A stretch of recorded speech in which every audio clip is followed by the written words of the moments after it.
قسم کھانا شریعت اس کی اجازت نہیں دیتی۔ ہمارے یہاں یہ بہت زیادہ بیماری ہے، لوگ غیر اللہ کی قسمیں کھاتے ہیں۔ غیر اللہ کی قسم کھانا یہ بھی شرک ہے۔ تو فرمایا یہ ایسی رات ہے کہ جس کے اندر اللہ تعالیٰ مشرک کو معاف نہیں کرے گا۔ اور اسی طریقے سے ایک دوسرا لفظ ہے مشاحن، اللہ مشاحن کو بھی معاف نہیں کرے گا۔ مشاحن کسے کہتے ہیں؟ مشاحن کہتے ہیں کہ جس کے دل میں کینہ ہو اللہ تعالیٰ اس کو بھی معاف نہیں کرے گا۔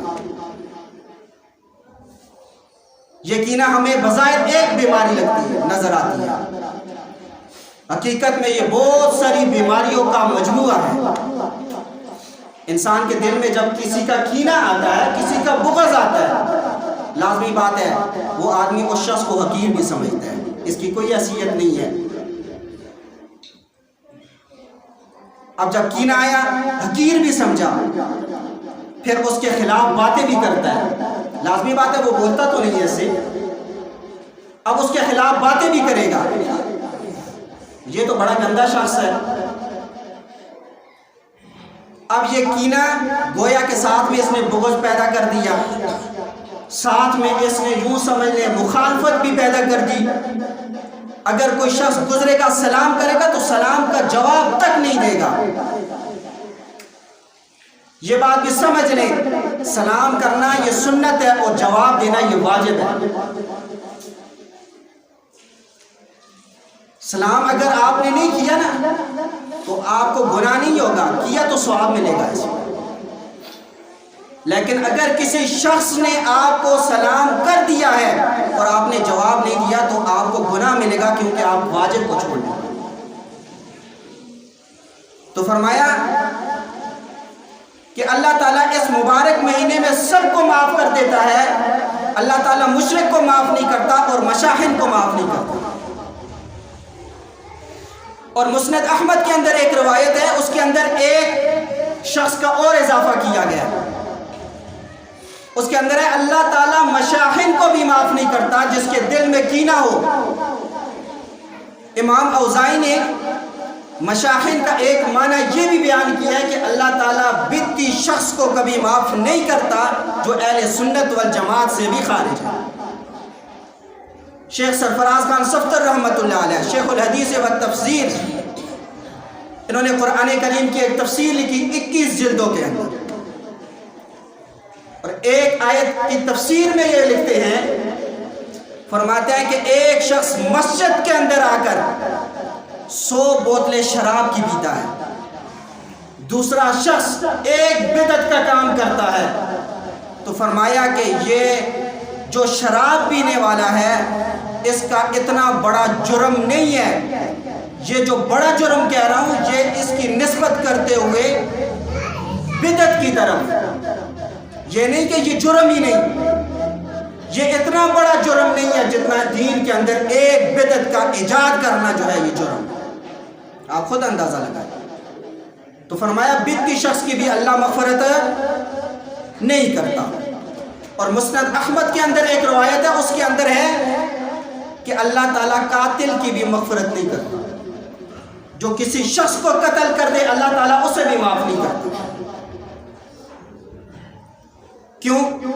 قرآن کریم میں ہے وَمَن يَقْتُلْ مُؤْمِنًا مُتَعَمِّدًا فَجَزَاؤُهُ جَهَنَّمُ خَالِدًا فِيهَا وَغَضِبَ اللَّهُ عَلَيْهِ وَلَعَنَهُ وَأَعَدَّ لَهُ عَذَابًا أَلِيمًا۔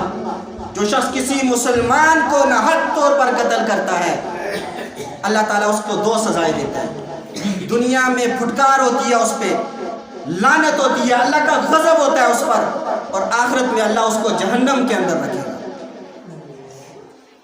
شریعت تو کسی کافر کو بھی ناحق طور پر قتل کرنے کی اجازت نہیں دیتی، چاہے جائے کہ کسی مسلمان کو ناحق طور پر قتل کیا جائے، تو اس کی شریعت کیسے اجازت دے سکتی ہے؟ اسی طریقے سے ایک روایت کے اندر یہ بھی آیا ہے اللہ تعالیٰ قطع رحمی کرنے والے کو، قطع تعلقی کرنے والے کو اللہ تعالیٰ اس کو بھی معاف نہیں کرتا۔ کوئی کسی سے رشتہ توڑ دیتا ہے، اس کو بلانا گوارا نہیں کرتا، کوئی سلام کرے سلام کا جواب تک نہیں دیتا، تو فرمایا کہ اللہ تعالیٰ اس کو بھی اس رات میں معاف نہیں فرمائے۔ اور ایک فرمایا ایک حدیث کے اندر والدین کا جو نافرمان ہے اللہ اسے بھی معاف نہیں کرے گا۔ کیوں؟ اس نے والدین کے دل کو دکھایا ہے، تو اس وجہ سے اللہ تعالیٰ اسے بھی معاف نہیں کرے گا۔ اور ایک حدیث کے اندر آتا ہے اللہ تعالیٰ بدکار عورت کو اور بدکاری کرنے والا جو مرد ہے اللہ تعالیٰ اس کو بھی معاف نہیں کرتا۔ اللہ کے نبی صلی اللہ علیہ وسلم فرماتے ہیں جب میں معراج پر گیا میں نے دیکھا کہ وہاں پر کچھ عورتیں ہیں، ان کو پستانوں کے ساتھ باندھا گیا تھا، رسی ڈال کے باندھا گیا تھا اور الٹا لٹکایا ہوا تھا۔ میں نے جبرائیل علیہ السلام سے پوچھا جبرائیل یہ کون عورتیں ہیں؟ تو جبرائیل امین کہنے لگے اے اللہ کے نبی صلی اللہ علیہ وسلم یہ وہ عورتیں ہیں جو بدکاری کیا کرتی تھی اور اپنی اولاد کو ناحق طور پر قتل کرتی تھی۔ آپ خود اندازہ لگائیں کتنی وعیدیں ہیں۔